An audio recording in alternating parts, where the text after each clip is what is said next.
is the international arena. And, and specifically with regard to mill-to-mill cooperation. That said, many times the SDO teams, mine included, are accused of, I think unfairly and naively, they're accused of going native by the larger defense community. And, at the end of the day, where you stand depends on where you sit, but that's problematic. And this leads me to the focus of our discussion. How do the OMC, the Offices of Military Cooperation, the Defense Attache offices underneath that SDO, how do they view their role? How do our international partners view their own role and relationship to those SDO roles? And does that view affect how the SDO teams do business? How do partner nations' requests that fall outside of U.S. interests impact the relationship? And how can we link what we want with what they want? And then, what are the challenges in responding to partner nation capability requests, like foreign military sales, foreign military funding, and excess defense articles for those that are familiar. Now, I'm going to pause for just a second and see if I can't get this briefing to come up on the screen. Okay. Hopefully you all are seeing basically just a sort of an outline map of the Middle East. Is that up there, Doug? No, sir. It is not. Okay, now it's coming up. Now we got it. All righty. Okay. So to answer these questions, I'll use what I call the SDO Mission Architecture as a centerpiece for the discussion.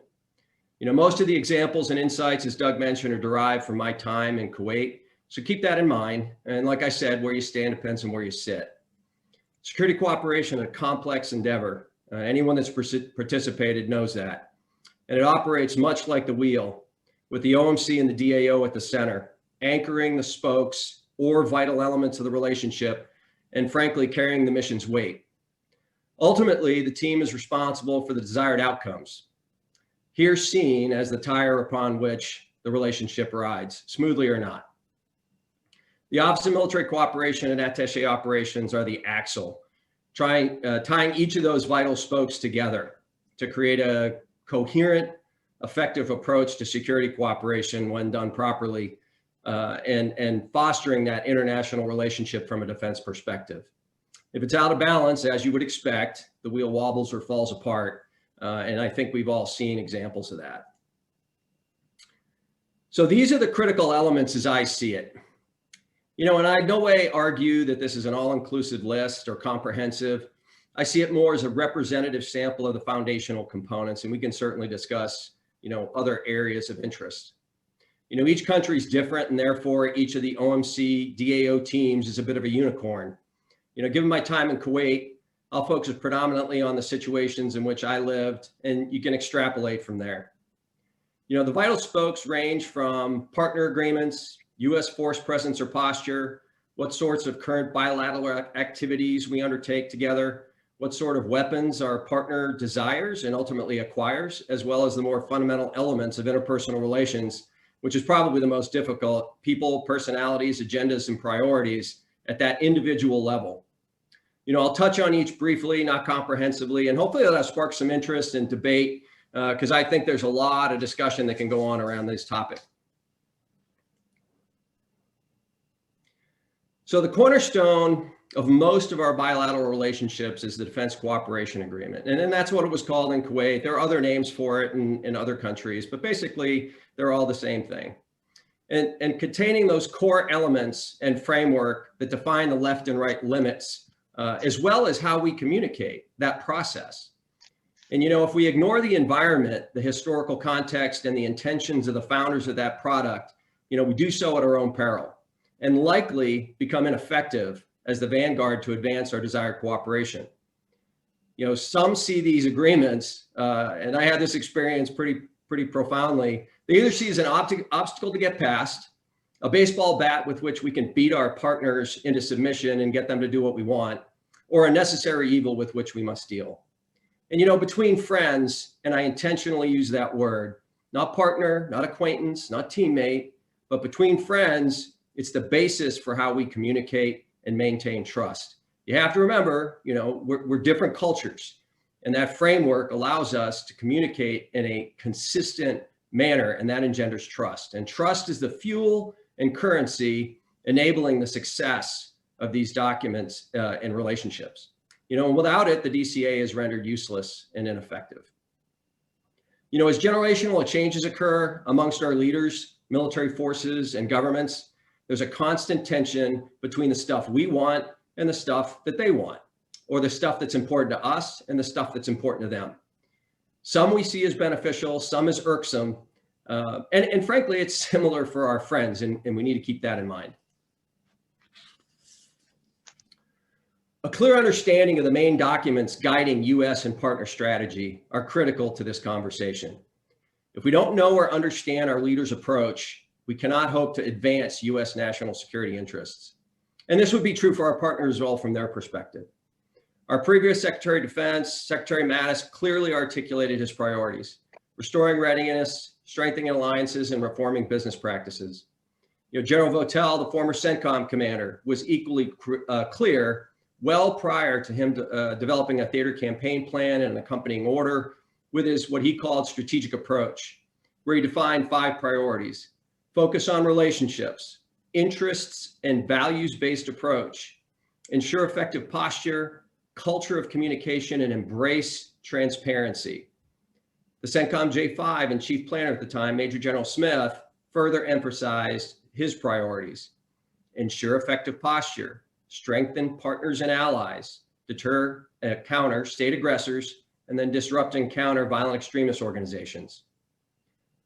As you can see, those line up pretty well. And what's at the core of it?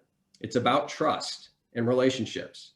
Certainly, we cannot forget the importance of both the integrated country strategy, which is the ambassador's plan, and our other bilateral and regional plans. Synchronization is the key if we're to engender trust with our partners. If we're all over the map and we look like a bunch of clowns, it does not generate trust. Trust is the core element to all the mentioned priorities. As we read and understand and implement these strategic documents, we help grow our partnerships and relationships, reducing reliance on U.S. direct military support. And in so doing, we increase the security for both nations. And I think that's the desired outcome. You know, you heard me say posture for a purpose. Posture for purpose was integral to the CENTCOM commander strategy. But given this directive, let me ask you a question. What purpose? Or even more accurately, whose? The components? So one of the individual components, maybe the Army component, the air component, whoever the big dog is in that particular region. The commands overall? Our partners? Is it driven by threat, training, political exigencies, or some other unnamed forces?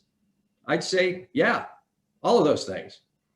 The challenge is linking all these seemingly disparate purposes in a synergistic way, achieve all applicable objectives and within our sphere of influence, and ultimately support our national security objectives and our partners to the maximum effect. The opportunity there is having forces arrayed and utilized to the maximum effect for the commander and the secretary's objectives.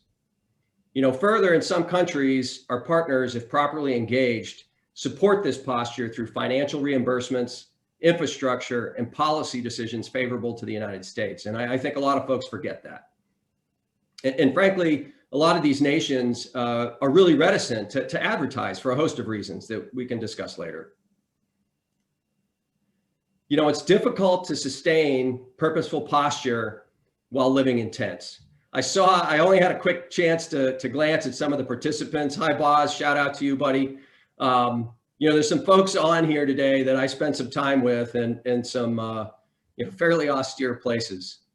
You know, it's pretty difficult to sustain that purposeful posture when you're talking to folks at Camp Buehring, Al Jaber Air Base, or Ali Al Salam Air Base in Kuwait, although we've certainly given it the college try for over 2 decades. As we make efforts to strengthen these relationships and engender trust, I would argue nothing says you're important to me more than an enduring facility where that's occupied by both U.S. and host nation forces working side by side. Striking the balance of posturing for a purpose while looking into the crystal ball to determine U.S. level of commitment Never mind the host nation's level of commitment, long-term regional strategy and developing a coherent infrastructure plan is daunting. And then, of course, there's budgeting, if you figure all of that out. In an environment of limited resources, who develops that prioritized list when you start talking about simplistically construction? And before you mentally answer why, the combatant command, of course. Yeah, to what level?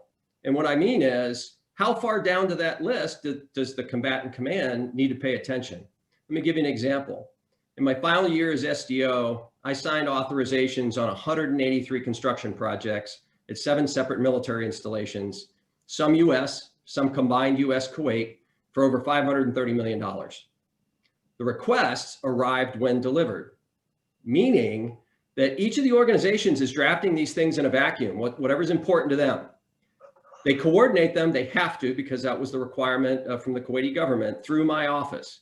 And I approve them moving forward or not based on my understanding of leadership intentions. And when I say leadership intentions, that's not just the combatant commander, but his component commanders, the Kuwaiti leadership. So you had one guy, the SDO, deciding whether or not a task made sense. There is no prioritization beyond that understanding, nor did the CENTCOM staff, frankly, have the bandwidth to decide if air conditioning units at Camp Arifjan were more or less important than ones at Ali Al Salam in August. And by the way, who's paying for it? The host nation or us? And that's always an important question. Certainly, training has inherent value simply in the doing. However, not all of our partners are capable. And I don't mean that to sound pejorative. It's just a fact. Not every player on the team plays at the same level. And to some extent, those training events can be very frustrating rather than productive for our forces at the tactical level. So why do them? You know, and how does the host nation view these bilateral events? Are we messaging something? For example, if a particular nation within a region is not invited or doesn't attend, and then the United States doesn't participate in their exercise, is that an example of effective strategic messaging? Is this kind of messaging linked and supportive of a POTUS international peace effort in the region, or a State Department mission, or any other of a numerous amount of missions from a host of other US government agencies? And then what about our allies' missions in the region who we're trying to support? And are there unintended consequences? What types of key leader engagements occur on the margins of those events, or as an integral part of the event? You know, I might argue that the exchange between the guys at the lowest level, let's say below the major, below 04, would likely reap greater rewards in the long run than any conversation between general officers. However, that said, which general officers show up on Distinguished Visitor Day to any particular event has a message all its own. And it's the SDO and their team, his or her team's responsibility to make sure that not only the ambassador and the combatant commander understand, but all those other generals who could be the ones participating understand that as well. By committing our forces to partner training and increasing partner capabilities, even at short-term fiscal or readiness costs to ourselves, do we further our larger interests? Might we be able to turn over missions or mission elements to partners who further choose US weapons systems for interoperability? An example being ballistic missile defense, perhaps throughout Europe or in the Middle East.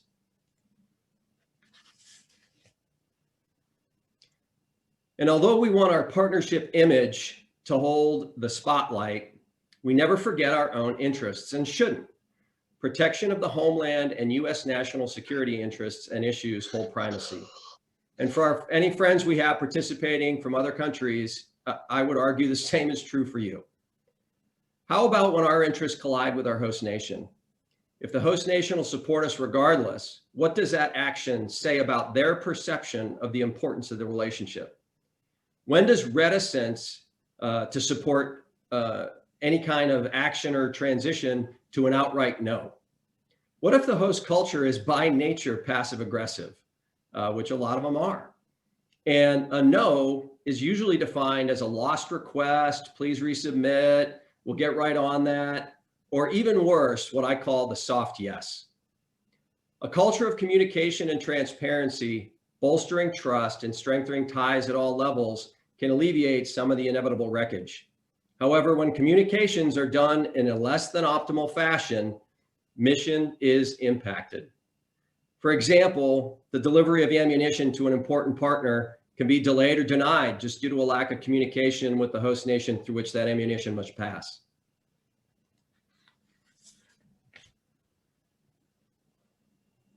Foreign military sales and similar programs tend to get a bad name for a host of reasons, and we could talk about that later. I would argue, though, they promote the U.S. economy, U.S. business, and more broadly, weapons development. But what are the benefits and the costs? For the Kuwaitis' part, they used our FMS system to avoid an internal system that was rife with corruption on large-scale purchases and contracts. As I was leaving Kuwait, they had two major direct commercial sale acquisition programs ongoing that were valued at over $10 billion, both of which were tied up in internal corruption investigations by their own government watchdog agencies. They use our FMS to avoid that. None of the US FMS programs, although they had their issues, were ever under investigation for corruption. To US partners, FMS is seen as frustrating, too slow, but it is trustworthy due to its transparency. Everybody knows where the money's going. They know how their money's being spent. And again, they may be frustrated due to the speed or lack thereof, but they understand what they're getting at the end of that pipeline. And if the US ever fails on that trustworthy part, the system may lose one of its only critical advantages. Also, we imply a level of trust with our partners when we sell them advanced weapons. And this cannot be understated. And I realize they get used as political footballs. We can talk about that. But again, this is the view from the SDOC. More and more interoperability to support coalition operations globally has become a focus for regional partners. Unfortunately for the US, the Russians are great salesmen. Fortunately for the US, they're terrible maintainers and post-sale supporters. But that said, the Chinese do both of those things very well. So keep that in mind. And they sell decent stuff. Further, what messages do we send when we act in a seemingly arbitrary and capricious manner regarding FMS holds by our most senior government and congressional leaders? During my time in Kuwait, Senator Corker, the Foreign Relations Committee, put a hold on FMS to the Gulf cooperation countries because of an argument between Saudi Arabia and Qatar. These countries viewed the withhold as a threat to their national security, especially when the hold was applied broadly to the entire GCC in a peanut butter spread approach. At the time, the carrot and stick approach nearly derailed over $7 billion in purchases from US companies, and it significantly eroded relationships and trust across the region. And frankly, I think if it wasn't for General Votel, his character, and the respect that the chiefs of defense had for him across the region, that could have been much, much worse. After 2+ years in Africa and 2+ years in Kuwait, I emphatically believe the use of FMS and similar programs as a carrot or a stick is intellectually limited and counterproductive. And I'm certainly willing to have a conversation about that. How we speak to our friends matters.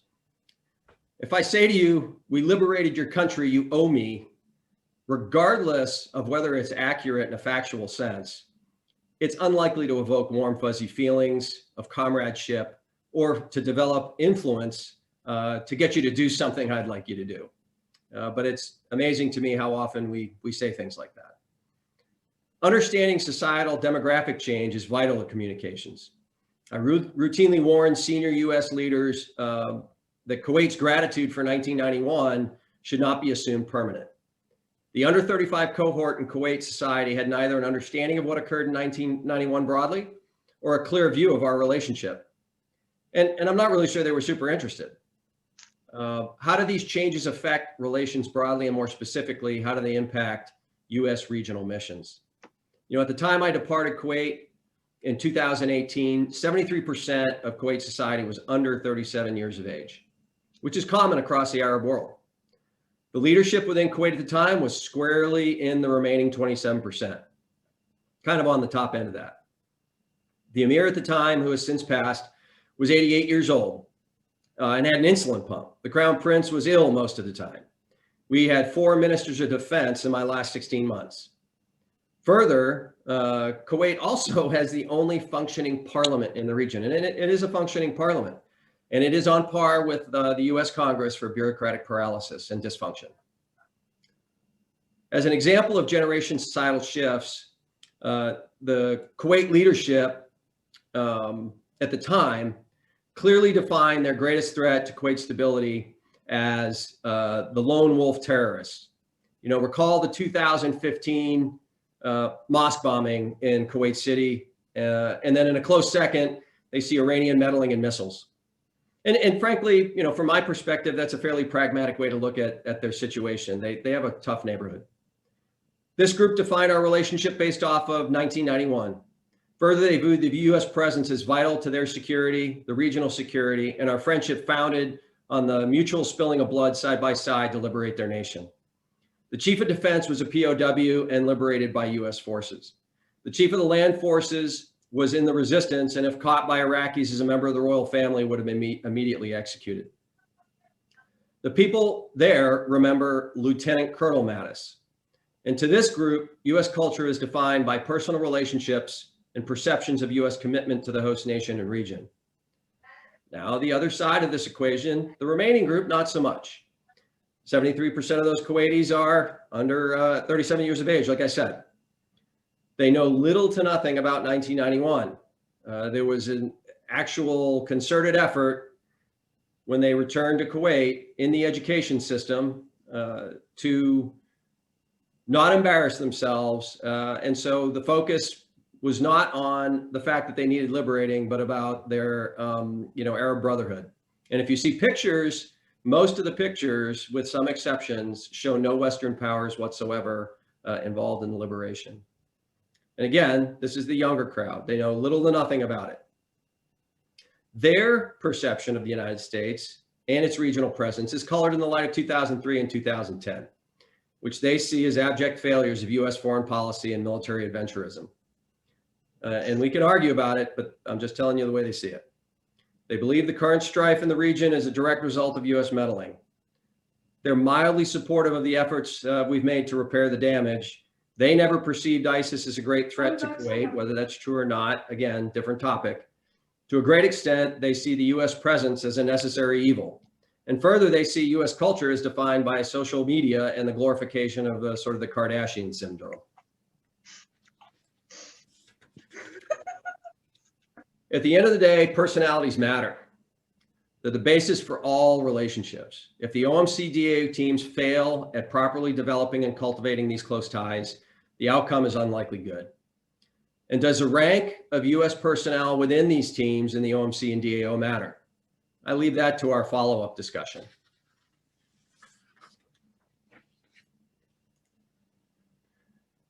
So what does all this stuff get you? Well, if it's done well, it gives you access and friendships in times of trouble. Think Operation Inherent Resolve in Iraq, and then ultimately follow-on operations in Syria.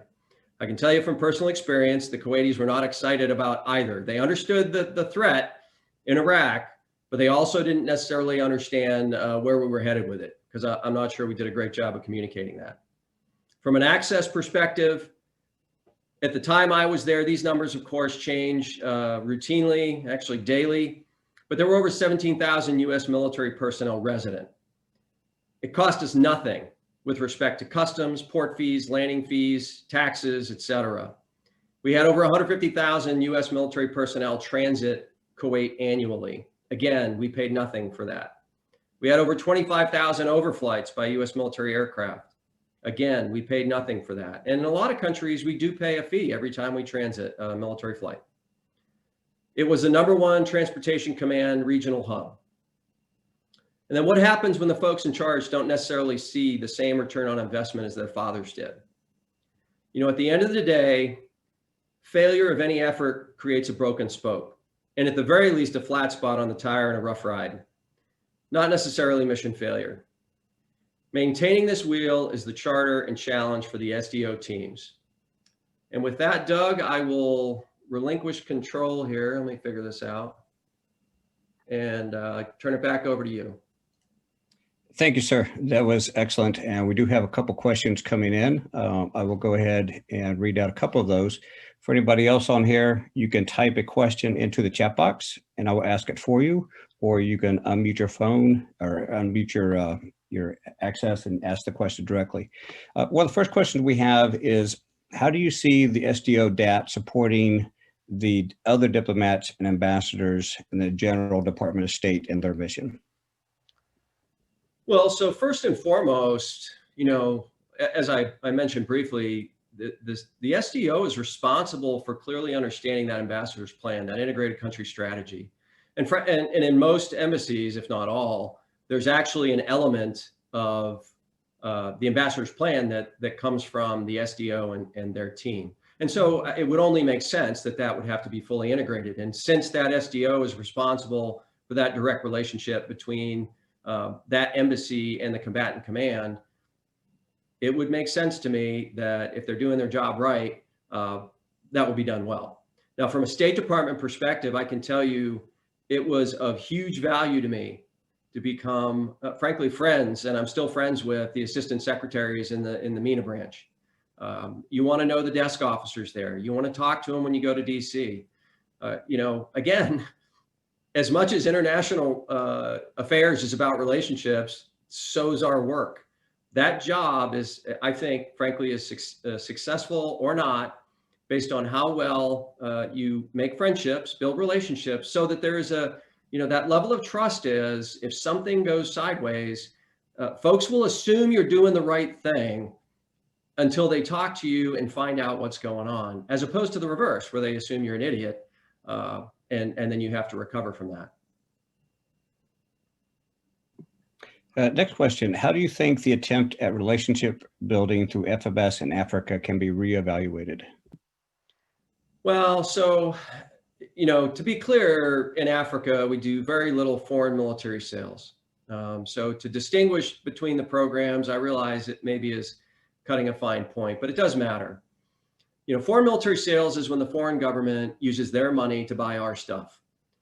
Foreign military funding, which is more appropriate in Africa, is when we provide the money to buy stuff to give to somebody. It functions the same in terms of support. In other words, we provide the maintenance, the training, and all of that, just like we do with FMS. It's just where the money comes from.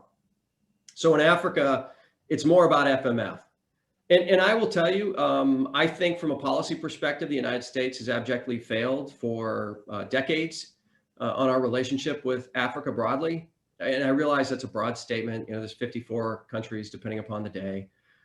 But if you believe the demographers, there's more rare earth metals, there'll be more people, there's more capacity on the continent of Africa than frankly almost anywhere else in the world. And you can add up locations, and cover some serious ground, and you're still not going to get there from here. And we frankly underinvest. You've got, the air component for AFRICOM is split between EUCOM and AFRICOM. So how much time do you think AFRICOM gets on that one? The Army component just rejoined itself. So there used to be a separate Army component, and there no longer is. It's joined up with the European. And so they're going to get second fiddle to a lot of this stuff.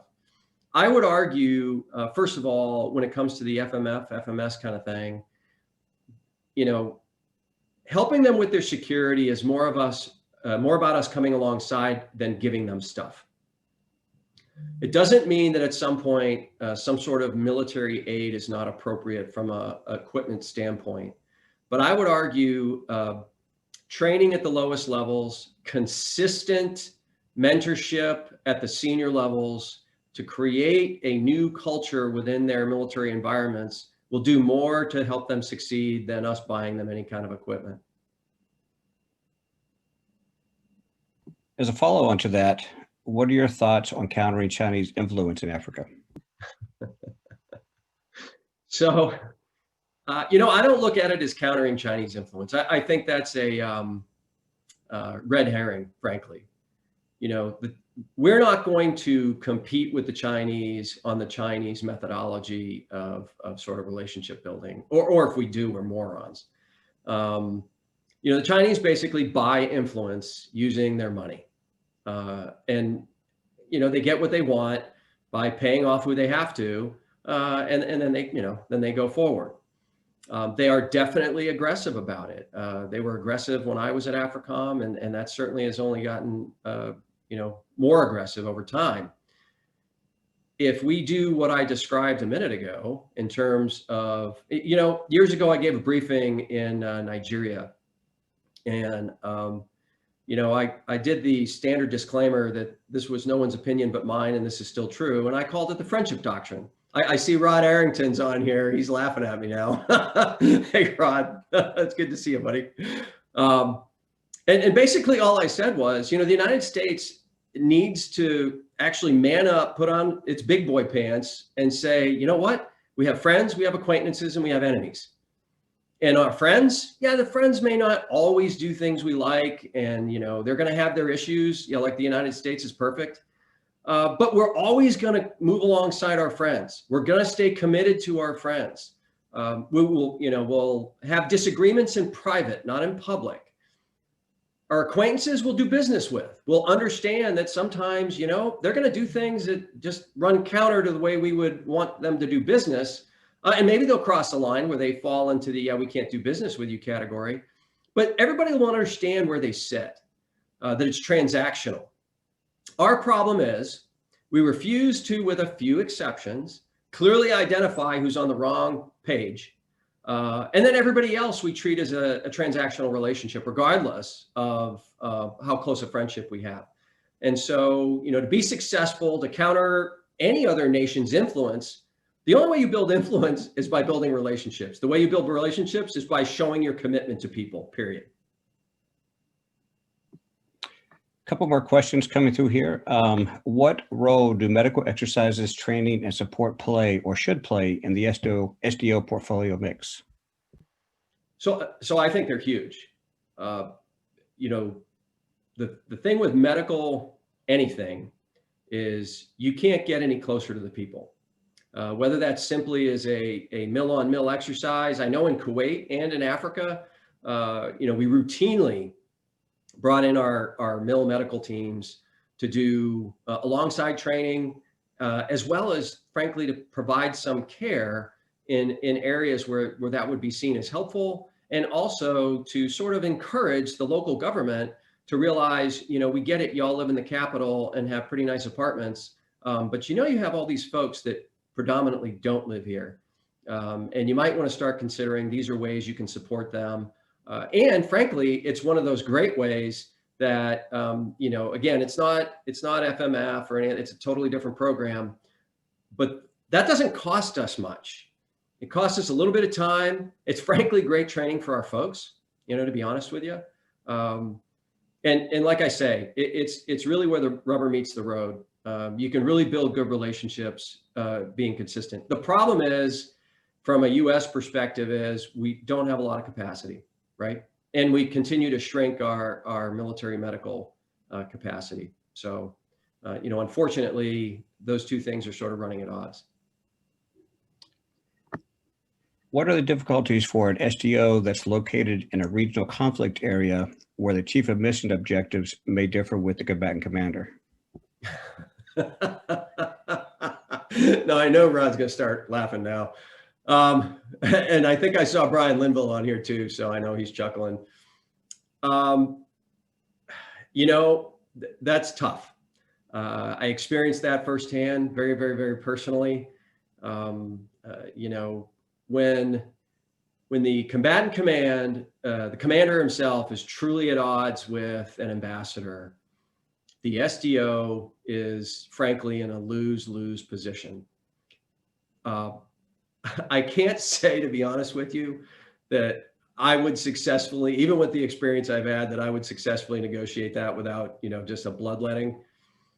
Frankly, the best an SDO can do is, one, clearly understand, strip the emotion, because what happens, humans being humans, what happens even at that level, when you have a combatant commander and an ambassador that are at odds, they immediately kind of go to the emotional stuff.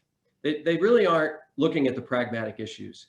So the SDO can find that common ground and begin to work on it without making a big deal out of it.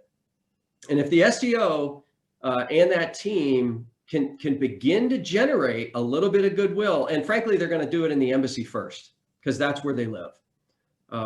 If they can do that and swallow their pride a bit, they're going to take some beatings. That's just kind of the way it is.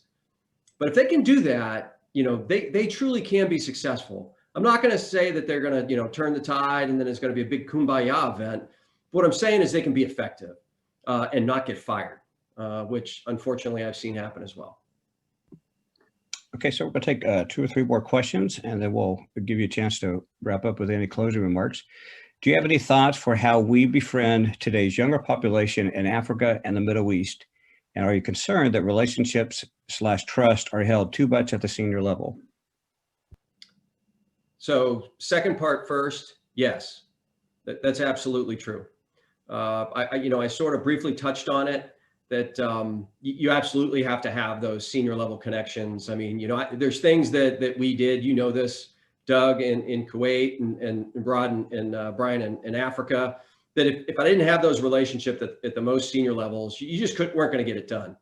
But if you're really going to change the dialogue, frankly, that back to the sort of the China question, if you're going to change what the relationship looks like over the long term, the only way you do that is by developing long-term relationships. And that's done with the young folks. And so back to those training events, right? I'll give you an example. When I got to AFRICOM, prior to that, I was the Special Ops Air Component Commander there for our, airmen running around Africa for SOF. And I got to know our folks. We had various special ops teams running around in various places, but one of them specifically was in Cameroon. And in Cameroon, because at the time, the civilian senior leader understood that his army was corrupt and a mess, he actually created this separate entity, and he called it the BIR. It was the Intervention Battalion. And there's a French name for that, but I'm not going to do my French. You guys will laugh.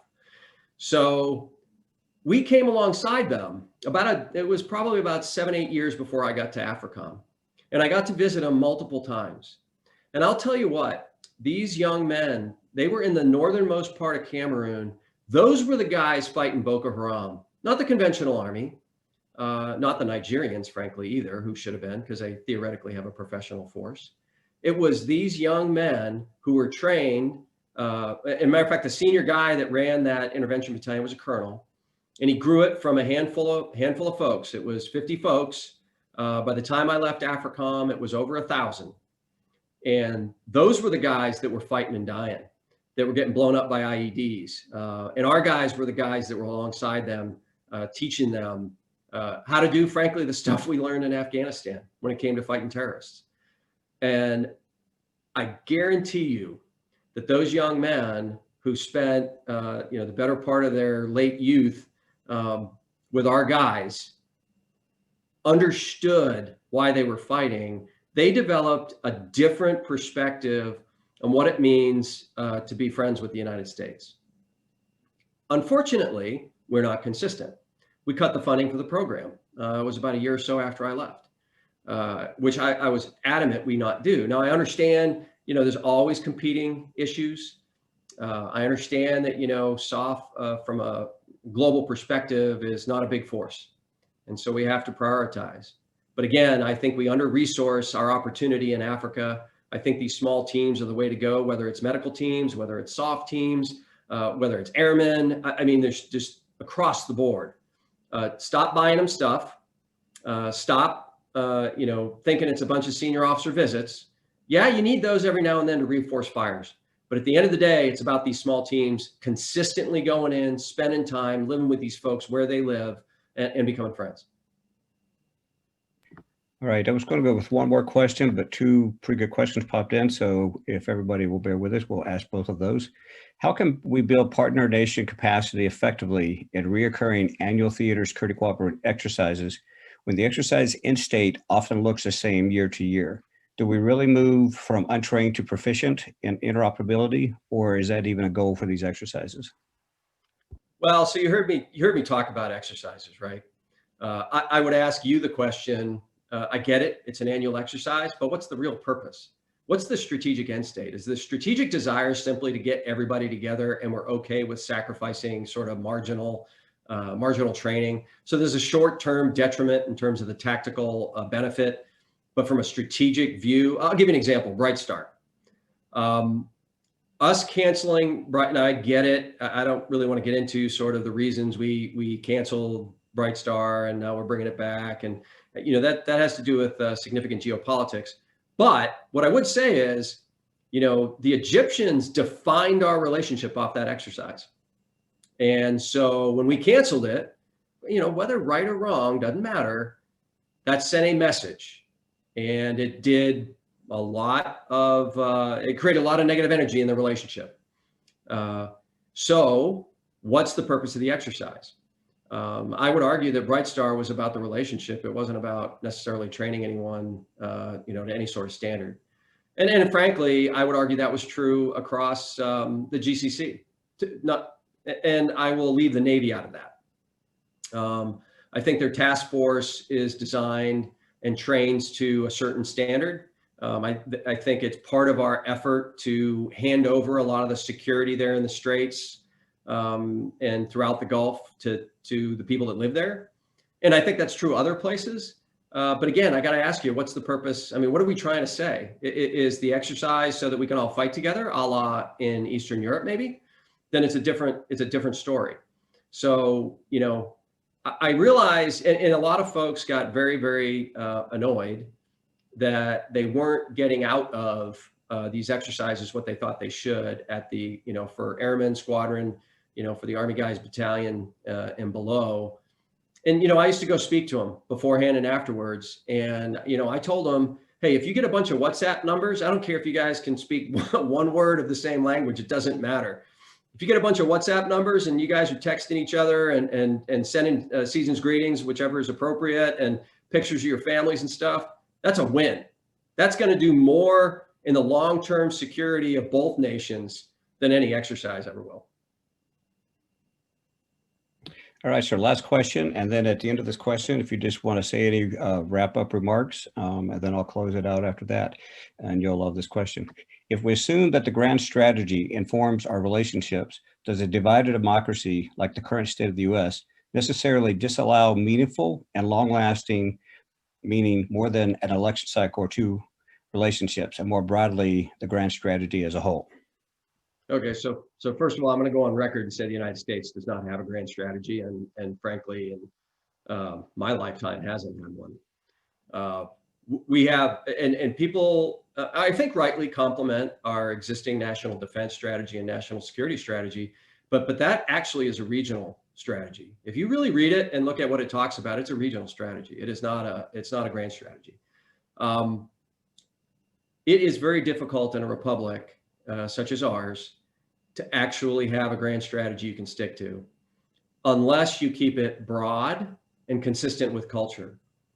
I think what the problem is we would have now is, you know, where culture divides within this nation, wherever that seam is in the strategy is where you'd have the problem. But what I would tell you is, frankly, how about we actually get one? How about we actually have a discussion about grand strategy, what that means to the United States, where we would like to take the nation, broadly speaking. And I'm not talking about individual political little rice bowls. I'm just talking about, where do we see ourselves in the world? Will we continue to be the post-World War II carrier of the British Empire? I mean, is that really the way we see ourselves? Are we going to be global policemen? And I realize some of this sounds pejorative, and to some degree, I mean it to sound that way. But at the end of the day, who are we as a people? Who are we as a nation? And where do we want to take ourselves in terms of our place among the Brotherhood of Nations? And until we figure that out, we have no grand strategy. And so therefore, it's almost impossible to you know, sort of provide a real detailed answer to that, other than we don't have one. Thank you, sir. Is there any follow-up or closing remarks you'd like to make? No, hey, Doug. You know I'm passionate about this topic. I'm passionate about the folks that do this job. it is a, in many cases, a very thankless job to do. So you better be self-actualized, because if you're waiting for someone to come along and give you a hug, that's probably not going to happen. I was blown away by the quality of our folks and what they brought to bear at very junior ranks across Africa. And since no one asked the question, I'm going to comment on it in closing. And that is, rank does matter, but it needs to be appropriate to where you are. So it might be okay that the senior defense official is a major. That might be okay. It's got to be appropriate to the conditions and the relationship with the nation. And sometimes, based on culture, you have to have a general officer, not because that general officer is smarter, better, faster, but because they're wearing general officer rank. And from a culture perspective, it sends a message of importance to a nation that we want to send that message to. I think we willy-nilly allow our personnelists to decide where these people should be and what the rank should look like based on sort of qualities of job, instead of understanding the larger geopolitical context. So anyone that's on here that has been one of these folks, or is going to be one of these folks, or is one of these folks, thank you so much for what you're doing. Frankly, you're at the tip of the spear when it comes to our long-term national interests. I'm certainly not diminishing our combat folks, because I've been there too. But beyond that, Doug, again, thank you to the team there at 3OE, and y'all enjoy your weekend. Have a Merry Christmas and Happy Holidays, whatever's appropriate for you.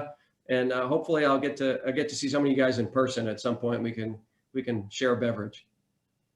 Thank you, sir. It means a lot to Third Order Effects, and obviously to me personally, also for everybody attending today's webinar.